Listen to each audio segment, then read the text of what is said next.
بسم اللہ الرحمن الرحیم.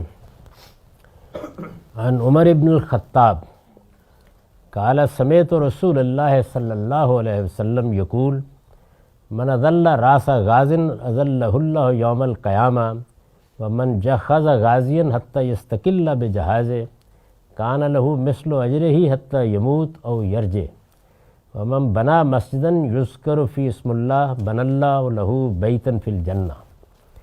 عمر رضی اللہ عنہ بیان کرتے ہیں کہ میں نے رسول اللہ صلی اللہ علیہ وسلم کو سنا کہ آپ نے فرمایا جو کسی مجاہد کے سر پر سایہ کرے اللہ قیامت کے دن اس پر سایہ کرے گا.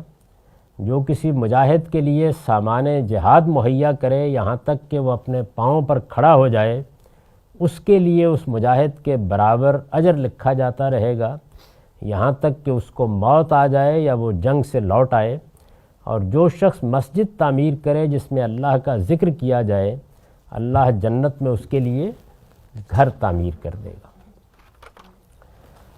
یہ جو ہدایات یا جو فضائل بیان ہوئے ہیں ظاہر ہے کہ یہ کسی خاص موقع پر بیان کیے گئے ہیں. میں نے روایتوں سے متعلق 3 چیزوں کی طرف ہمیشہ توجہ دلائی اور وہ ہمیشہ پیش نظر رہنی چاہیے. ایک یہ کہ یہ جو کچھ بھی ہمیں ان روایتوں میں ملتا ہے اس کی کوئی ذمہ داری رسالت مآب صلی اللہ علیہ وسلم پر عائد نہیں ہوتی. یعنی آپ کی بات کسی نے سنی آگے کسی کو بیان کی اس نے آگے بیان کی تو یہ لوگوں کی بات ہے جو آپ کی نسبت سے بیان ہوئی ہے. اس وجہ سے اس کی تحقیق کی بھی ضرورت ہوتی ہے اور اس کو قرآن و سنت کی روشنی میں دیکھنے کی بھی ضرورت ہوتی ہے. دوسری بات یہ کہ یہ عام طور پر اطلاق کی ہوتی ہیں یعنی کوئی موقع ہے اس موقع پر بیان کیا جاتا ہے. ایسا نہیں ہے کہ یہ جو ارشادات ہیں یہ کسی موقع پر اقوال زرعی کے طریقے پر رسول اللہ نے کہے اور لکھوا دیے. بات کی جا رہی ہے کوئی موقع زیر بحث ہے. اب اگر آپ پیچھے مڑ کے دیکھیں تو آپ کو یہ معلوم ہوگا کہ جس وقت رسالت مآب صلی اللہ علیہ وسلم مدینہ میں تشریف لائے ہیں یثرب میں تشریف لائے ہیں تو ایک بڑی کشمکش سے مسلمان گزرے ہیں بالکل بے سر و سامان اور قریش کی جو کچھ بھی اس وقت قبائلی طاقت تھا اس کا ہدف بن گئے. اگر آپ غور کر کے دیکھیں تو اللہ تعالیٰ کی طرف سے جو معاملہ ہوا وہ تو بہت بعد میں ہوا ہے یعنی آخری وقت میں آ کے. بدر میں بھی وہی حملہ آور ہوئے احد میں بھی وہی حملہ آور ہوئے احزاب میں بھی وہی حملہ آور ہوئے اور احزاب کا حملہ تو غیر معمولی ہے. ادھر کیا صورتحال ہے مقابلہ کرنے کے لیے اولاً تو کوئی بڑی طاقت ہی نہیں. وہ جو حفیظ نے نقشہ کھینچا ہے شاہ نامے میں کہ تھے ان کے پاس 2 گھوڑے 6 زر ہیں 8 شمشیریں بدلنے آئے تھے یہ لوگ دنیا بھر کی تقدیریں. کچھ بھی نہیں تھا پاس بے سر و سامانی.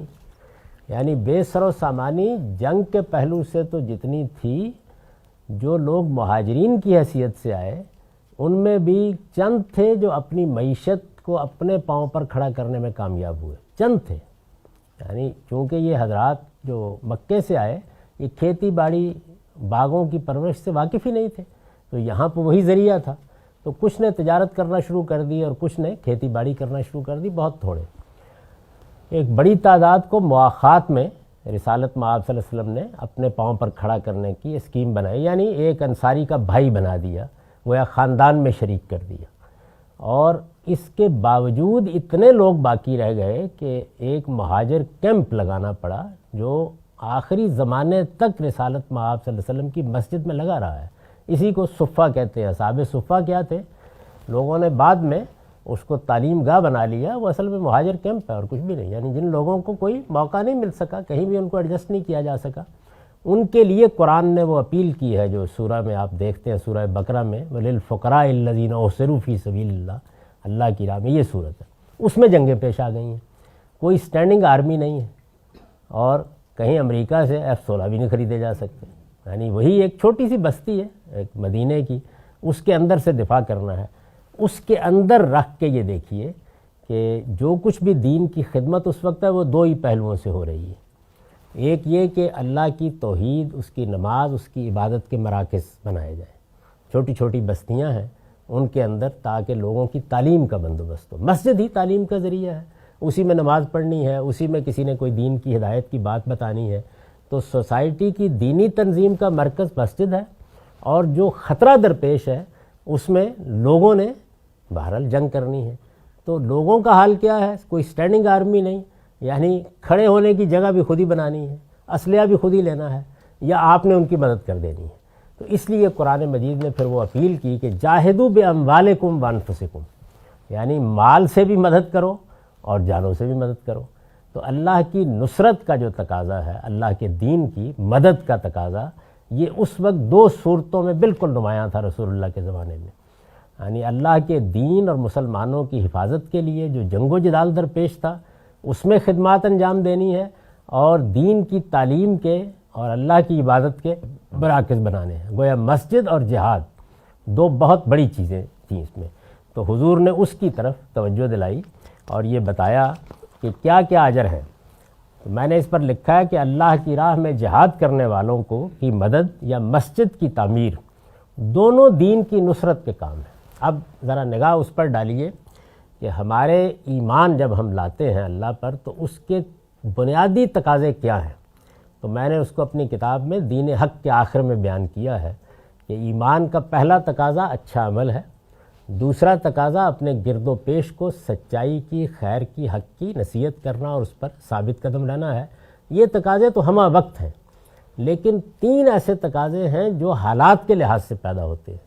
ان میں سے پہلی چیز کیا ہے؟ قیام بالقسط، یعنی حق کی گواہی دینی پڑ جاتی ہے. دوسری کیا ہے؟ اگر کسی جگہ پر پرسیکیوشن شروع ہو جائے تو ایمان بچانے کے لیے ہجرت. اور تیسری چیز کیا ہے؟ نصرت اللہ کے دین کی، یعنی خدا کے دین کو آپ کی ضرورت پڑ گئی. تو اس کی اپیل کی ہے اللہ تعالیٰ نے، من انصاری اللہ، پیغمبروں کی زبان سے کون اللہ کی راہ میں میرا مددگار بنتا ہے، پیغمبروں نے کہا. یا اللہ تعالیٰ نے کس طرح اس کو بیان کیا، یا ایھا الذین آمنوا کونوا انصار اللہ، ایمان والو اللہ کے مددگار بنو. تو یہ بہت بڑی چیز ہے. اس کے لیے جو آدمی خرچ کرتا ہے اس کو اللہ تعالیٰ کہتے ہیں یہ میرے اوپر قرض ہے. یعنی یہ جو قرض کی تعبیر اختیار کی ہے، اقرض اللہ قرضاً حسنا، کہ تم بندوں پر انفاق کرتے ہو وہ انفاق ہے، جب میری کسی دین کی ضرورت کے لیے خرچ کرتے ہو تو یہ مجھ پر قرض ہے. تو یہ بڑی ہی دل نواز تعبیر ہے. اندازہ کیجئے کہ خدا کو قرض دے رہے ہیں آپ، یعنی بندوں کو جس امتحان میں ڈالا گیا ہے. تو اس پہلو سے جو دین میں جو ہمارا تقاضا بنتا ہے وہ کیا ہے؟ نصرت دین، دین کی مدد. تو یہ دین کے جتنے کام بھی ہوتے ہیں ان کے لیے یہ اقامت دین اور فلاں فلاں کی اصطلاحات بالکل بے معنی ہے. اصل اصطلاح ہے نصرت. یعنی کوئی دین کا کام سامنے آ گیا، ہم اگر سمجھتے ہیں وہ اچھا کام ہے، صحیح کام ہے، اپنی استطاعت اور صلاحیت کے مطابق اس کی مدد کریں گے، اپنی استطاعت اور صلاحیت کے مطابق. اللہ کی راہ میں جہاد کرنے والوں کی مدد یا مسجد کی تعمیر، یہ دونوں دین کے کام ہیں، دونوں دین کی نصرت کے کام ہیں جن کا اجر غیر معمولی ہے. تاہم اس طرح کی تمام بشارتیں، یہ جو اس میں بیان کیا گیا نا، اگر آپ روایت کو دیکھیں کہ اس کے لیے جنت میں گھر بن جائے گا، اللہ اس کو یہ اور یہ اجر دے گا، اس طرح کی تمام بشارتیں اس شرط کے ساتھ ہیں کہ آدمی نے کسی کی حق تلفی یا اس کے جان و مال اور آبرو کے خلاف کوئی زیادتی نہ کی ہو. یعنی آپ نصرت دین اللہ کی راہ میں اگر شہادت کے منصب پر بھی پہنچ گئے ہیں تو لوگوں کے حقوق معاف نہیں ہو جائیں گے. اس لیے اس کے بارے میں متنبہ رہنا چاہیے. ساری بشارتیں انہی کے لیے ہیں جو نہ کسی کی حق تلفی کریں، نہ کسی کے جان مال آبرو کے خلاف کوئی زیادتی کریں. یہ ہر حال میں ضروری ہے کیونکہ بندوں کا معاملہ الگ سے زیر بحث آنا ہے اللہ کی عدالت میں. عن عثمان بن عفان قال سمعت رسول اللہ صلی اللہ علیہ وسلم یقول من بنا مسجدا للہ من مالہ کمفس قطعۃ واصغر بنى اللہ لہ فی الجنۃ مثلہ. یہ عثمان بن عفان رضی اللہ عنہ کی روایت ہے. یہ معلوم ہے کہ یہ روایتیں یا جن کو ہم حدیث کہتے ہیں یا فنی اصطلاح میں جن کو اخبار احاد کہا جاتا ہے، یعنی لوگ جو رسالت مآب صلی اللہ علیہ وسلم کے پاس بیٹھے، آپ کی باتیں سنی، آپ کو دیکھا، وہ اپنا کوئی تاثر، اپنا کوئی مشاہدہ، کوئی سنی ہوئی بات بیان کر دیتے ہیں. تو میں بار بار توجہ دلاتا ہوں کہ ان باتوں کی کوئی ذمہ داری اللہ کے پیغمبر پر عائد نہیں ہوتی. یعنی جو چیز خود آپ نے دی ہے وہ قرآن اور سنت ہے، یہ لوگوں کے تاثرات ہیں، اور جب لوگ کسی چیز کو سنتے یا دیکھتے ہیں تو وہ اپنے طریقے سے اس کو بیان کر دیتے ہیں، کبھی پوری بات بیان کر دیتے ہیں، کبھی آدھی بات بیان کرتے ہیں، کبھی سمجھنے میں غلطی ہو جاتی ہے اور بیان کرتے ہیں۔ آگے اس کی مثالیں آئیں گی کہ سمجھنے والے نے کیسے غلطی کی۔ تو یہاں پہ سیدنا عثمان بن عفان رضی اللہ عنہ کی روایت ہے، وہ کہتے ہیں کہ میں نے رسول اللہ صلی اللہ علیہ وسلم کو یہ کہتے ہوئے سنا کہ جس نے اللہ کے لیے من بنا مسجد للہ من مالہ، اپنے مال سے کوئی مسجد بنائی، کا مفس قطات و اصغر، یعنی قطات پرندے کے گھونسلے کے برابر یا اس سے بھی چھوٹی، بن اللہ لہ فی الجنت مثلہ، اللہ اس کے لیے جنت میں اسی طرح کا گھر بنا دیتا ہے۔ اس میں یہ جو الفاظ آئے ہیں کہ قطات، یہ کبوتر کے برابر ایک صحرائی پرندے کا نام ہے، مثال دی ہے حضور نے، اس پر میں نے لکھا بھی ہے کہ اصل میں مفس قطات کے الفاظ آئے ہیں، قطات ایک کبوتر کے برابر صحرائی پرندے کا نام ہے، اور مفس اس گڑے کو کہتے ہیں جو یہ پرندہ انڈے دینے کے لیے زمین میں بناتا ہے۔ یعنی کچھ پرندے ہیں جو کسی درخت پر اپنا گھونسلہ بناتے ہیں، اور کچھ پرندے وہ ہیں کہ جو زمین میں ایک گڑا سا بنا کے، جیسے شتر مرغ کو بھی آپ نے دیکھا ہوگا اور بعض پرندوں کو بھی بناتے ہیں۔ اب ظاہر ہے کہ یہ کیوں تعبیر آپ نے اختیار کی، یعنی مطلب یہ نہیں ہے کہ کوئی بہت بڑی مسجد، بڑی عالی شان مسجد، بڑا مرکز، یعنی ایک گویا چھوٹی سے چھوٹی جگہ بھی اگر اللہ کی عبادت کے لیے، اللہ کی بندگی کے لیے بنائی جاتی ہے تو یہ مسجد کے چھوٹی سے چھوٹی ہونے کی تعبیر ہے۔ یہ خیال نہیں کرنا چاہیے کہ اسے فی الواقع گھونسلے جتنی سمجھ لیا جائے، یعنی جیسے ہم مثال دیتے ہیں کہ پرندے کے گھونسلے جتنی مسجد بھی تم بناؤ گے اگر، تو اللہ تمہارے لیے اسی طرح کا گھر جنت میں بنا دیتا ہے۔ یہ کیا چیز ہے، یعنی اللہ تعالیٰ نے اس کو اہمیت دی، اس کے لیے قرآن مجید کی روشنی میں پس منظر سمجھنا چاہیے اس بات کا۔ اس دنیا میں اللہ تعالیٰ نے ہم کو جس امتحان میں ڈالا ہے تو ظاہر ہے کہ کچھ تقاضے کیے ہیں۔ جب ہم ایمان لے آتے ہیں، مان لیتے ہیں، ایک تو یہ ہے نا کہ ایمان کی دعوت ہی قبول نہیں کی اور اللہ کے مقابل میں کھڑے ہو گئے، لیکن جس وقت ایمان لے آتے ہیں تو پھر ہم سے کچھ تقاضے کیے ہیں اللہ تعالیٰ نے۔ ان میں سے قرآن نے بتایا ہے کہ پہلا تقاضا کیا ہے، عمل صالح، نیک عمل، یعنی آپ نے ایک حقیقت کو مان لیا، علم کے امتحان میں آپ کامیاب ہو گئے، اب عمل کا امتحان شروع ہوا۔ اب آپ یہ دیکھیے کہ آپ لوگوں کے ساتھ کیا کرتے ہیں، نیکی اور خیر کے کام اپناتے ہیں، لوگوں کی حد تلفی کرتے ہیں، ان کی جان مال آبرو کے خلاف زیادتیاں کرتے ہیں، یا ان کے سچے خیر خواہ ہو کر جیتے ہیں۔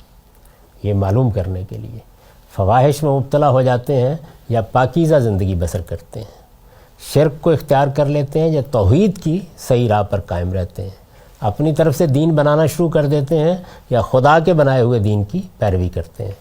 تو اس امتحان میں انسان تو عمل صالح، اچھا عمل، پہلا تقاضا یہ ہے۔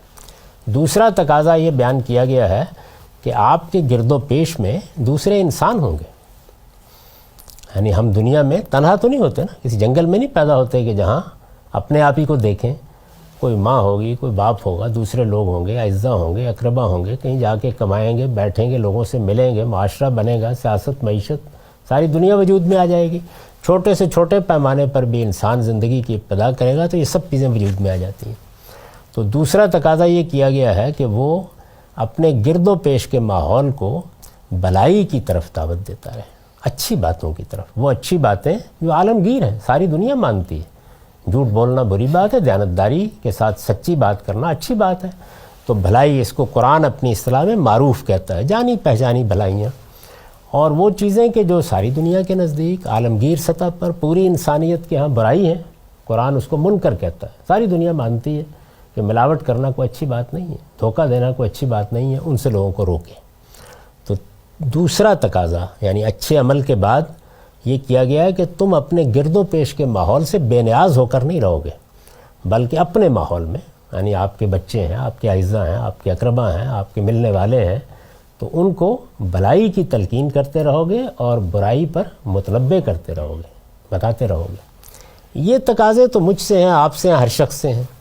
اس کے بعد اللہ تعالیٰ نے کچھ خصوصی تقاضے کیے ہیں، وہ بنیادی طور پر 3 ہیں۔ پورے قرآن مجید کی دعوت کی بنیاد انہی تقاضوں پر ہے۔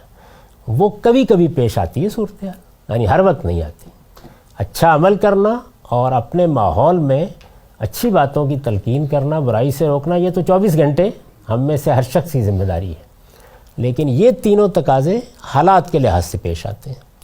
ان میں سے پہلی بنیادی چیز کیا ہے کہ اگر کسی جگہ تمہارے لیے ایسی پرسیکیوشن کی صورت پیدا کر دی جائے، جیسی کہ مثلا اس وقت ہم چین میں سن رہے ہیں، ایسی پرسیکیوشن کی صورت پیدا کر دی جائے کہ اپنے دین کا اظہار کرنا ہی ممکن نہ رہے، تو اگر دنیا میں کوئی جگہ ملے تو اس وطن کو چھوڑ دو۔ اس کو ہجرت کہا جاتا ہے۔ یہ پہلا تقاضا، ظاہر ہر ایک کو پیش نہیں آتا، کہیں ہوگا تو آ جائے گا۔ دوسرا یہ کہ اگر کسی موقع پر سچائی کی گواہی دینے کا امتحان پیش آ جائے، یعنی کوئی ایسا معاملہ ہو ماں کے خلاف، باپ کے خلاف، اپنی قوم کے خلاف، یعنی سچی بات کہیں تو ماں ناراض ہو جائے گی، باپ ناراض ہو جائے گا، رشتہ دار ناراض ہو جائیں گے، قوم ناراض ہو جائے گی، تو سچی بات کہو، یہاں تک کہ ماں باپ رشتہ دار اعزہ بھی ناراض ہوں تو ہوا کریں، اور پوری کی پوری قوم بھی مقابلے میں کھڑی ہو جائے۔ اس کو قیام بالقسط کہا ہے۔ تو یہ مسلمانوں سے دوسرا تقاضا ہے۔ تیسرا ہے نصرت، یعنی اللہ کے دین کو مدد کی ضرورت پڑ گئی، اس کو قرآن مجید کی اصطلاح میں نصرت کہا جاتا ہے۔ تو مسجد بنانا اس میں ہے، یعنی مسجد کا مطلب کیا ہے کہ لوگ اللہ کی عبادت کرنے کے لیے ایک جگہ جمع ہونا چاہتے ہیں، چونکہ اللہ تعالیٰ نے اسی کو پسند کیا ہے کہ اس کا معبد بنایا جائے، وہاں لوگ جمع ہوں، وہ مرکز بنے ایک مسلمان سوسائٹی کا۔ تو اس وجہ سے اللہ تعالیٰ کہتے ہیں کہ ہر آدمی، یعنی دین کی نصرت کے بہت سے تقاضے ہیں جو پیدا ہوتے رہتے ہیں۔ کوئی خدا کا بندہ دین کی بات کرنے کے لیے اٹھ کھڑا ہوا ہے، آپ اس کی مدد کرتے ہیں۔ کوئی اللہ کا بندہ کوئی تعلیم تربیت کا کام کرنے اٹھ کھڑا ہوا ہے دین کے لیے، آپ اس کی مدد کرتے ہیں۔ لیکن جو سب سے پہلی چیز ہے وہ کیا ہے؟ مسجد۔ اس لیے کہ یہ تو وہ ادارہ ہے جو خدا کے پیغمبر نے قائم کر دیا ہے، بلکہ پیغمبروں نے قائم کر دیا ہے، اور اس کو ہر محلے میں، ہر بستی میں، ہر جگہ قائم ہونا ہے۔ تو اس وجہ سے رسول اللہ صلی اللہ علیہ وسلم نے اس کی ترغیب دی، یعنی یہ دین کی نصرت کا ظہور ہے۔ اللہ تعالیٰ کے دین کی مدد کے لیے جو سب سے زیادہ نمایاں، سب سے پہلا، سب سے بنیادی کام ہے وہ یہ ہے کہ اگر عبادت گاہ نہیں ہے آپ کے قریب میں تو چھوٹی سے چھوٹی بھی بنانے میں آپ مدد کریں، تاکہ اللہ کی عبادت بھی ہو، اللہ کی بات بھی ہو، اللہ کے ساتھ لوگوں کا ربط بھی ہو، اور وہ مسلمان معاشرے کے لیے ان کی دینی زندگی اور ان کے ایمانی تشخص کا مرکز بھی بنے۔ اس لیے اس کی بڑی فضیلت بیان کی گئی ہے۔ اس حدیث کو اس پس منظر میں سمجھنا چاہیے۔ وآخر دعوانا الحمدللہ رب العالمین۔